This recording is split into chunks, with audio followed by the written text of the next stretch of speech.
కేంద్ర ప్రభుత్వంలో ఉన్న బీజేపీ పార్టీ బడ్జెట్ ప్రవేశపెట్టడం జరిగింది.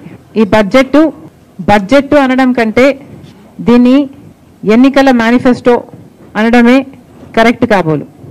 ఎన్నికల మేనిఫెస్టో అయితే ఏది పడితే అది చెప్పొచ్చు, ఏ వివరాలు లేకుండా చెప్పొచ్చు, ఏ హామీ అయినా ఇవ్వచ్చు. కానీ బడ్జెట్ అయితే నంబర్స్తో కూడింది, డీటెయిల్స్ ఇస్తూ నంబర్స్ చెప్తూ టైం ఫ్రేమ్ చెప్తూ చేయాల్సింది బడ్జెట్.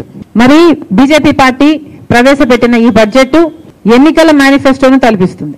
4 అంశాలు మాత్రమే మాట్లాడారు ఆంధ్ర రాష్ట్రం గురించి.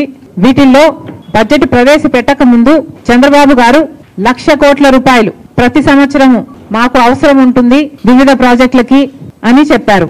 అసలు చంద్రబాబు గారు ఆ 1,00,000 కోట్లు అన్న ఫిగర్ కి ఎలా వచ్చారో మాకైతే అర్థం కాలేదు. బికాస్ ఆంధ్ర రాష్ట్రం ఏర్పడిన రోజున విభజన చట్టంలో ఉన్న అన్ని హామీలను ఆర్థికంగా లెక్కేస్తే వాల్యూ కడితే కనీసం 12 లక్షల కోట్ల నుంచి 15 లక్షల కోట్ల వరకు విలువ చేస్తుంది. కానీ చంద్రబాబు గారు ఇవేవి పట్టించుకోకుండా 1,00,000 కోట్లు 5 సంవత్సరాలకు 5 లక్షల కోట్లు అని వాల్యూ కట్టినట్టుంది. చంద్రబాబు గారేమో 1,00,000 కోట్లకు అడిగారట. ఈరోజు బీజేపీ నిర్మలా సీతారామన్ గారు ప్రవేశపెట్టిన బడ్జెట్లో అయితే రాజధానికి కేవలం 15,000 కోట్ల రూపాయలు ఇస్తున్నాము అని తెలిపారు.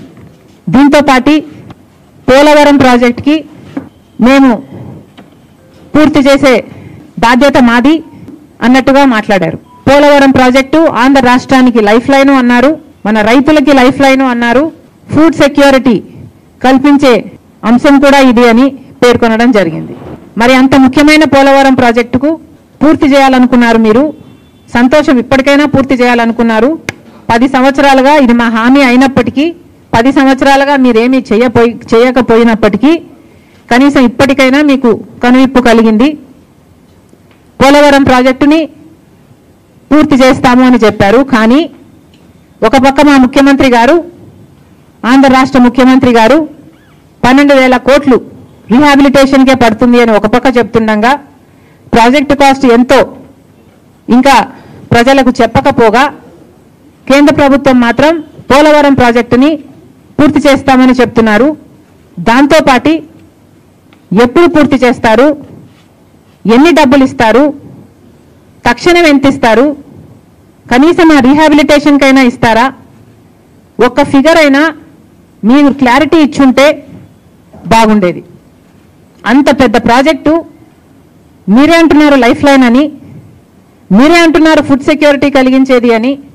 మరి అంత ముఖ్యమైన ప్రాజెక్ట్కి ఈ అంబిగ్విటీ ఎందుకో, ఇంత వేగంగా దీన్ని ఎందుకు మీరు హ్యాండిల్ చేశారో మాకైతే అర్థం కావటం లేదు. దీని తర్వాత కర్నూలు దగ్గర ఒక ఇండస్ట్రియల్ హబ్బు, కొప్పర్తి దగ్గర ఇంకొక ఇండస్ట్రియల్ హబ్బు మీరు సహకరిస్తామని చెప్పారు.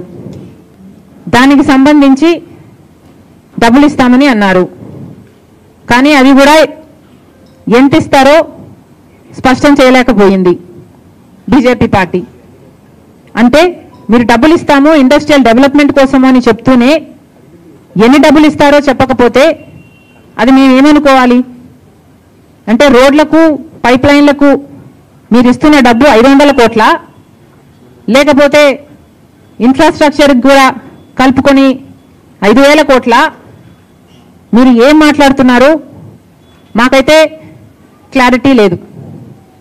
అందుకే అంటున్నాం, బడ్జెట్ అంటే అంకెలకు సంబంధించిన విషయం. కానీ ఎక్కడా మీరు అంకెలు ఇవ్వకుండా వేగ్గా దీనికి ఇస్తాం, దానికి ఇస్తాం అని కబుర్లు చెప్పినట్టుగా ఉంది ఎన్నికల మేనిఫెస్టో లాగా. ఇంకా గ్రాంట్స్ ఇస్తాం వెనుకబడిన ప్రాంతాలకి, ఉత్తరాంధ్రకైతేనేమి, రాయలసీమకైతేనేమి, ప్రకాశంకైతేనేమి గ్రాంట్స్ ఇస్తామని చెప్పారు.